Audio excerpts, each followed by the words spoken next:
fils.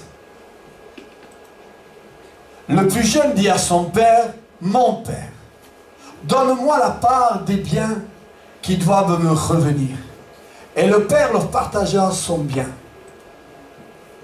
Peu de jours après, le plus jeune fils, ayant tout ramassé, partit pour un pays éloigné. Il dissipa son bien en vivant dans la débauche. Lorsqu'il eut tout dépensé, une grande famine survint dans ce pays et il commença à se trouver dans le besoin. Il alla se mettre au service d'un habitant du pays qu'il envoya dans ses champs pour garder les pourceaux. Il aurait bien voulu se rassasier des carouges que mangeaient les pourceaux, mais personne lui en donnait. Étant entré en lui-même, il se dit, combien de mercenaires chez mon père ont du pain en abondance, et moi ici je meurs de faim. Étant rentré en lui-même, frères et sœurs et amis, il avait décidé, comme nous pouvons le décider aussi, de partir loin du Père. Et il est parti avec de l'argent, avec des biens. Je le répète encore, pour ceux qui s'attachent à l'argent, il est parti de son père avec des biens, de l'argent. Mais quand on s'en va loin de Dieu, même si on a du matériel, même si on a de l'argent, et qu'on s'en va loin du Père, ça ne va pas réussir. La parole de Dieu est oui, amen. Sans moi, vous ne pouvez rien faire. Sans moi, vous ne pouvez pas réussir. Sans moi, vous ne pouvez pas être gardés. Vous, vos enfants et les personnes que vous aimez. On fait tout pour garder nos enfants. Mais si le Seigneur n'est pas celui qui garde, alors on garde en vain. Alors il part. Et en partant, il va vivre dans la débauche. On dirait que l'état de sanctification s'en va. Il est avec son Père dans la sanctification, dans la sainteté.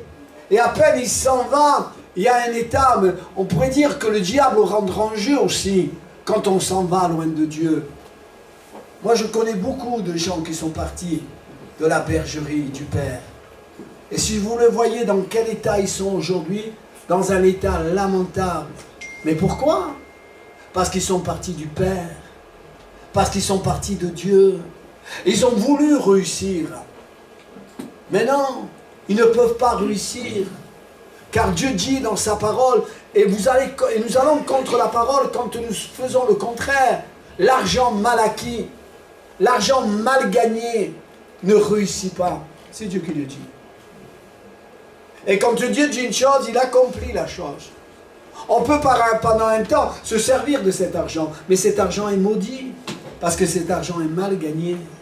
Et quelque chose qui est mal gagné ne peut pas augmenter. L'argent mal acquis, elle diminue.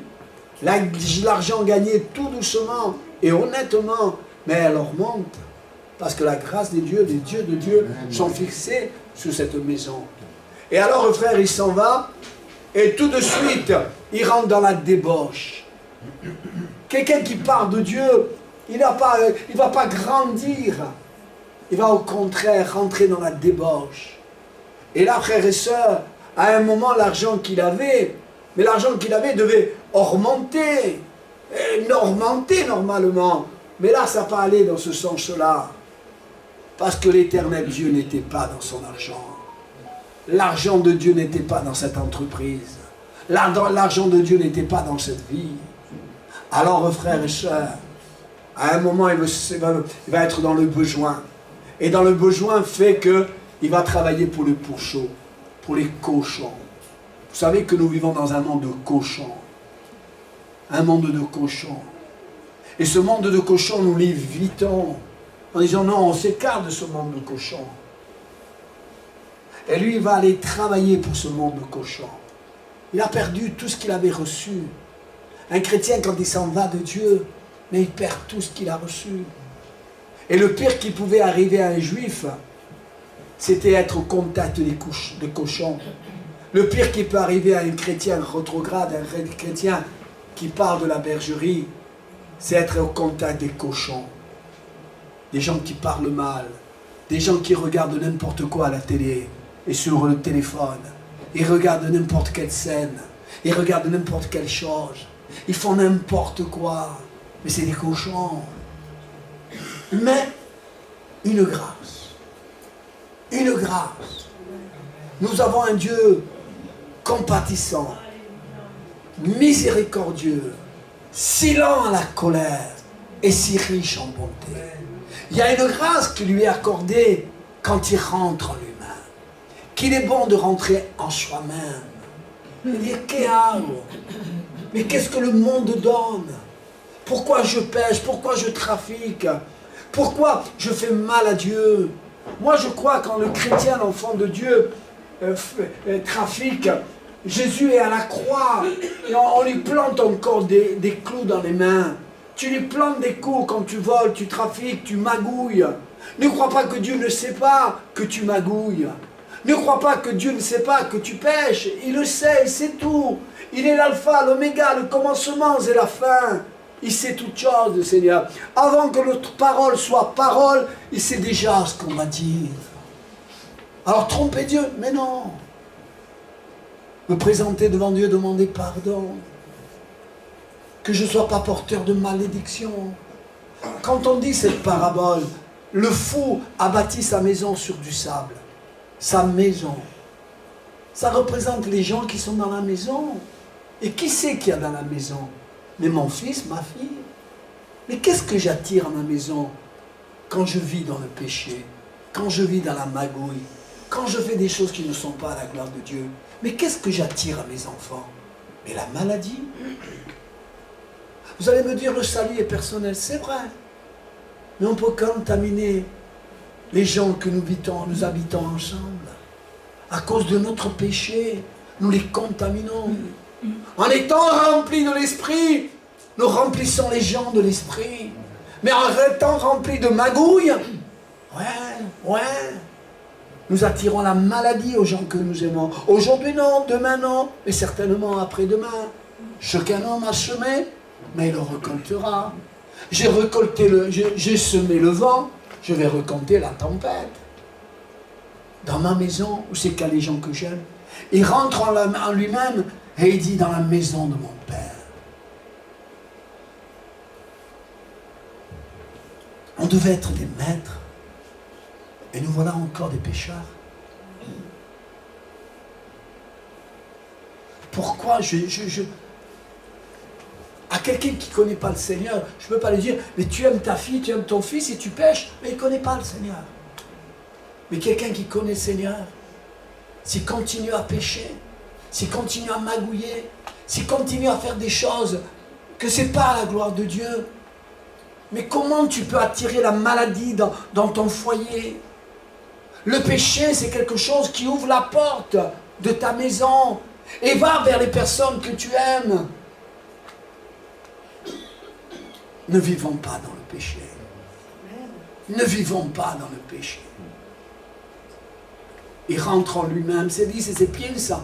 Mais à la casse, il n'y a pas, il y a la bénédiction, il y a la protection. Je préfère pendant une semaine ne pas manger que pas laisser le péché rentrer dans ma maison. Il va faire du mal aux gens que j'aime. Parfois, quand mes enfants étaient petits et qu'ils commençaient à tousser, ils attrapaient la toux et toussaient, je disais au Seigneur, Seigneur, que cette toux vienne vers moi et qu'ils soient libérés de cette toux.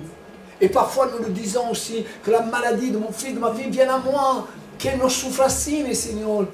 Mais si tu ne veux pas qu'il souffre dans cet état-là, arrête de vouloir vivre dans le péché. On préfère être dans une caravane au paillon, mais vivre dans la sainteté de Dieu. Arrêtons, ne touchons plus, non, ne touchons plus. Une parole. Et ça nous attire une tente de malédiction. Arrêtons, excusez-moi. Arrêtons. Il rentre en lui-même. Rentre en toi-même.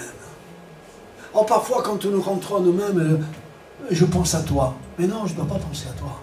Je dois penser à moi. Amen. Comment je vis? Lui, je ne sais pas comment il vit.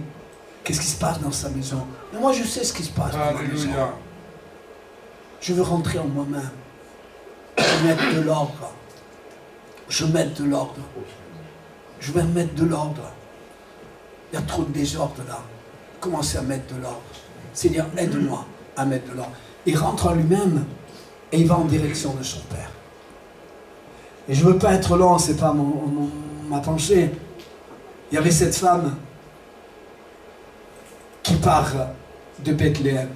Pourtant, Bethléem est la maison du pain, est la maison de la grâce, mais elle s'en va de Bethléem parce qu'il y a une famine, et elle s'en va, Rude, de Noémie, elle s'en va avec son mari, dans le pays de Moab, elle s'en va. La pensée de ce soir, de ce matin, c'est pas de partir, c'est de rester, de persévérer. Je veux être une bénédiction pour les gens que j'aime. Oh, mais c'est dur, mais c'est dur, mais je ne pêche pas. C'est dur, mais je ne m'arrête pas. C'est dur, mais je m'attire la bénédiction. Tant que chrétiens, nous n'avons pas le droit de nous attirer la bénédiction. La malédiction. Tant que chrétiens, nous n'avons pas le droit de communiquer la malédiction aux gens que nous aimons. Consulte ta vie. Arrête de vous voir regarder les vies des autres. Non, regarde ta vie. Et qu'est-ce qu'il y a dans ta vie? Et s'il n'y a rien dans ta vie, alléluia et gloire à Dieu. Il y a des choses dans ta vie. Rentre en toi-même. Alors cette femme part. Elle part. Comme si en partant dans le monde, on serait béni, gardé, protégé. Elle s'en va avec son mari. Elle s'en va avec ses 2 enfants. Une belle famille. Hein? Un mari, une femme et 2 enfants. Don Nignon. Hein, c'est beau, hein? Elle s'en va dans le pays de Moab. Ça, c'est pas bon ce qu'ils font. On ne peut pas abandonner Dieu quand ça va mal. Non, il faut y rester. Il faut y rester, il faut persévérer. Oh, ici en Europe, on est trop habitué à la légèreté. Il faut qu'on apprenne un peu plus à souffrir. À souffrir. Quand nous voyons que ce que nous faisons n'est pas la gloire de Dieu.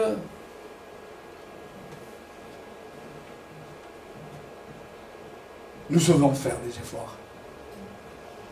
Il m'est arrivé un jour, mon frère Tony savait que j'étais déjà appelé au ministère. Et quand j'allais jouer au tennis avec lui, l'hiver, c'était bien la ceinture de sécurité. Ça me réchauffait. Et quand je partais avec lui jouer au tennis, c'est que c'était l'été. Et qu'il fallait mettre la ceinture de sécurité. Et c'était dur. Mais tant que chrétien, tu dois mettre la ceinture de sécurité. Quand je rentre dans une voiture et que je vois la ceinture de sécurité, elle n'est pas mise. Non. Mettons la ceinture de sécurité. Une voiture qui n'est pas assurée, je ne la prends pas. Il y a plein de choses comme ça. Et là, frères et sœurs, elle va dans le pays de Moab. Elle veut réussir. Quoi de plus normal? Je vais terminer, je ne veux pas être long, mais rentrez dans ma pensée, je vais faire vite. Elle veut réussir. À Bethléem, il y a la famine. Et à Moab, ça va bien. Et elle va avec sa famille. Mais quand elle s'en va de la protection de Dieu, il n'y a plus de protection à Moab. Et là, frères et sœurs, la Bible nous enseigne, la parole de Dieu nous enseigne que quelque temps plus tard, le mari meurt. Wow. On est parti dans ce pays loin de Dieu pour réussir, pour qu'on soit béni. On s'en va loin de Dieu pour trafiquer, voler, faire des choses qu'on a envie de faire. Mais on n'est pas protégé quand on s'en va loin de Dieu. Ne partez pas loin de Dieu. Les rétrogrades Et ceux qui sont partis de la bergerie, aujourd'hui ils en souffrent. Vous savez pourquoi? Parce qu'ils n'ont plus la force de revenir. Ils voudraient revenir, mais ils n'ont plus de force. Les gars. Ils sont destinés à mourir éternellement en enfer. Mais non, on prie pour eux. Amen. On jeûne pour eux. On veille pour eux. Mais c'est dur. C'est dur que le rétrograde revienne. C'est très dur. Et ils sont partis. Mais voilà ce qui arrive quand on s'en va loin de Dieu. Comme ça. La Bible nous enseigne comme ça. Elle ne nous dit pas, il est tombé malade, quelques mois, elle dit comme ça. Point barre. Le mari meurt. Oui? Porque sont muertos. Et ils meurent. Ils sont partis loin de Dieu. Ils n'avaient pas de protection de Dieu. Le mari meurt. Pourtant, je m'abandonne loin de Dieu pour réussir. Je trafique pour que je puisse mieux manger, payer mon loyer. Mais non! Quand on vit dans le péché, ce n'est pas la bénédiction, c'est la malédiction. Le salaire du péché, vous le dites? Encore, s'il vous plaît? C'est la mort. Tu t'attires la mort quand tu pêches, est-ce que tu le sais? Réfléchis. Seigneur, s'il te plaît, fais-leur comprendre, fais-moi comprendre. Le salaire du péché, quand on pêche, on appelle la mort. On l'appelle. Parce que Dieu le dit. Et parce que Dieu le dit, son bras l'accomplit. Quand on pêche, on s'attire la mort. Je ne comprends pas. Pourquoi elle part? Parce qu'elle voulait réussir loin de Dieu. Mais on ne réussit pas dans le péché. On ne réussit pas dans la magouille.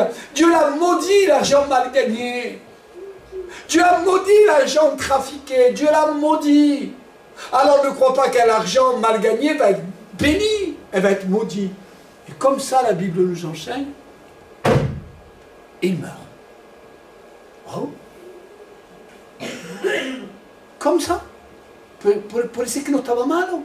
Peut-être qu'il n'était pas malade. Mais ils sont partis loin de Dieu. Ça molto.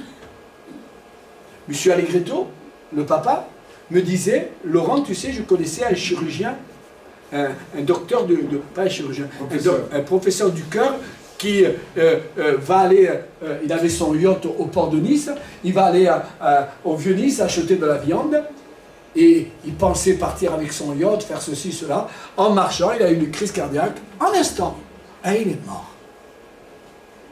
Pour qui a servi son yacht? Pour qui a servi son argent? Je ne le sais. Je ne veux pas être long, mais rentrer dans la pensée. Il meurt. Noémie, elle est étonnée. Ce qui va arriver, c'est pire.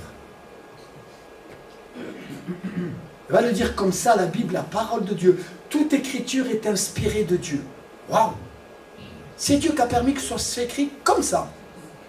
Quelques instants après, il dit pas un et après l'autre. Non! Les deux enfants meurent. L'ordre. Il dit pas un, il est mort et après l'autre. Non! Il dit les deux enfants meurent. Ils ne sont pas dans la bénédiction parce qu'ils sont pas dans la bénédiction de Dieu parce qu'ils se sont éloignés de Dieu. Ils ne sont pas dans la protection de Dieu parce qu'ils sont éloignés de Dieu. Le mari meurt et tout de suite après les deux enfants meurent. Ne vous amusez pas avec le diable. Il ne vous aime pas et il n'aime pas vos enfants. Alors ne touchez pas ce qui appartient au diable. Le trafic, le vol, le jugement, la critique, la calomnie. Non, ne touchez pas aux choses du diable. Éloignez-vous des choses du diable. Ayez peur. Approchez-vous de Dieu. Et Dieu s'approchera de vous. Elle n'a plus personne. Elle décide, à peine elle décide de retourner à Bethléem, que la bénédiction revient. Elle a deux belles filles. Une belle fille lui dit, mais écoute, partez, moi j'ai plus rien, j'ai plus d'enfants, partez. Et là, une s'en va. Mais à peine, elle a décidé d'aller à Bethléem, de retourner à Dieu. Il va y avoir une bénédiction qui s'enclenche. Que la bénédiction dans ton foyer, quand tu te débarrasses du péché, de tout ce qui n'est pas bon, la bénédiction s'enclenche. Et là, il y a une belle fille qui dit, non, moi je ne pars pas. Moi je suis de ce pays-là, mais moi je veux aller au pays de Bethléem. Il y a une bénédiction qui s'enclenche. et que la bénédiction de Dieu va s'enclencher. Quand on décide, non, je ne touche plus au péché. C'est dur, c'est difficile. Je ne vais pas m'acheter de veste. Cette année, je ne veux pas m'acheter de veste. J'ai moins de sous. Mais je suis avec le Seigneur. Ma famille est dans ce... Je ne veux pas m'acheter un canapé. Je ne veux pas m'acheter ceci, cela. Non, non, non. Mais ma famille va être gardée, va être protégée. Je vais avoir moins de sous. Mais la protection de Dieu va être dans mon foyer. Elle retourne en arrière et elle dit à sa belle-mère, tu sais, ton Dieu sera mon Dieu. Mais ils arrivent au pays de Bethléem. Et quand ils arrivent au pays de Bethléem, elles n'ont rien. Plus rien.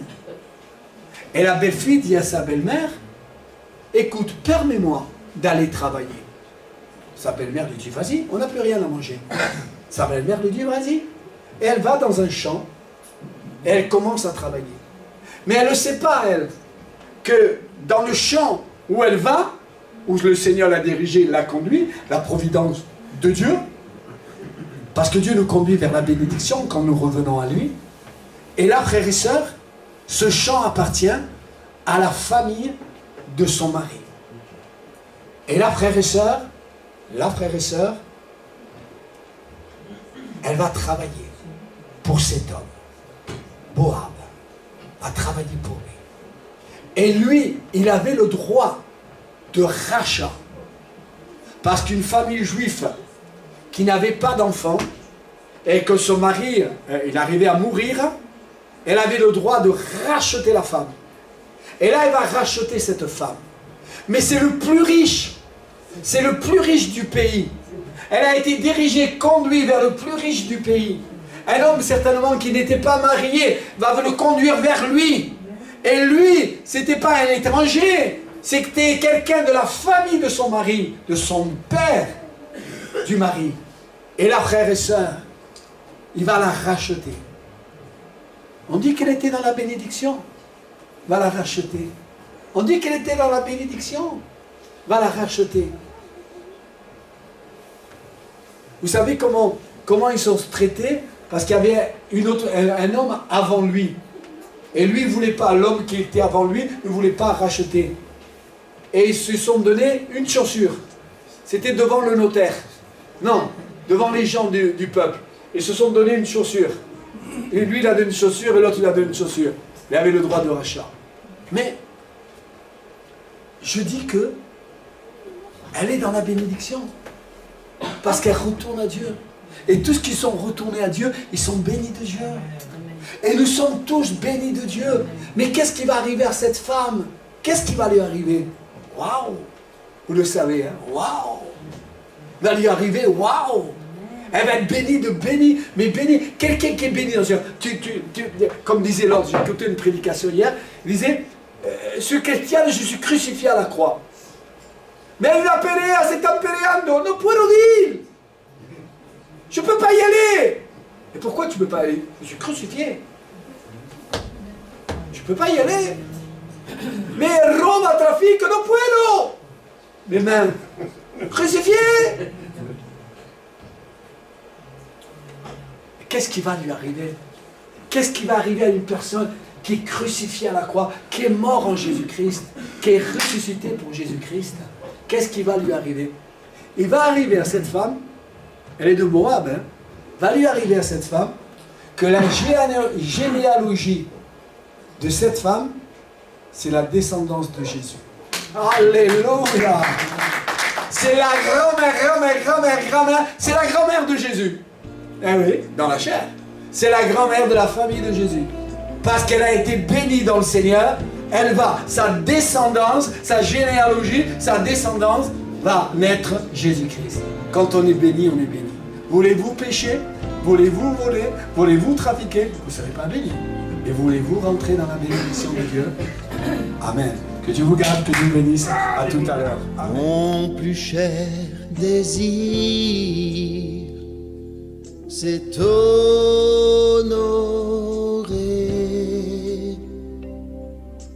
Oui, de tout mon cœur, je t'adore.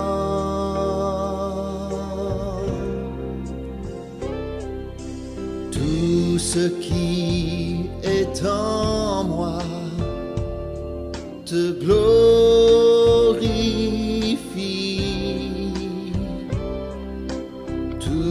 ce que j'adore est en toi.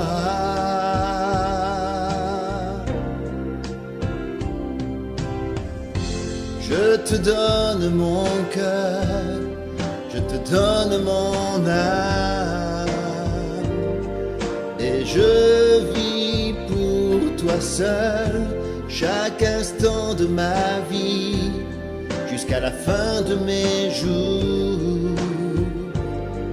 Ô Seigneur, règne en moi, je te donne mon cœur, je te donne mon âme, et je vis pour toi seul chaque instant de ma vie, jusqu'à la fin de mes jours. Ô Seigneur, règne en moi. Mon plus cher désir, c'est de t'honorer et te glorifier. Oui Seigneur, c'est mon désir de t'honorer. Je veux t'adorer Seigneur avec mon cœur. Je veux élever ton nom. Je veux te dire merci Seigneur. À toi revient toute la gloire. Merci Jésus pour ton salut. Merci Seigneur pour la guérison. Merci Jésus pour ta vie. Merci Seigneur pour ton amour. Je viens dans ta présence. Tu es celui qui me prend dans ses bras. Tu me gardes. Merci Jésus. Je te donne mon cœur, je te donne mon âme, et je vis pour toi seul chaque instant de ma vie, jusqu'à la fin de mes jours. Ô Seigneur, règne en moi, je te donne mon cœur, je te donne mon âme, et je vis pour toi seul chaque instant de ma vie, jusqu'à la fin de mes jours. Ô Seigneur, règne en moi.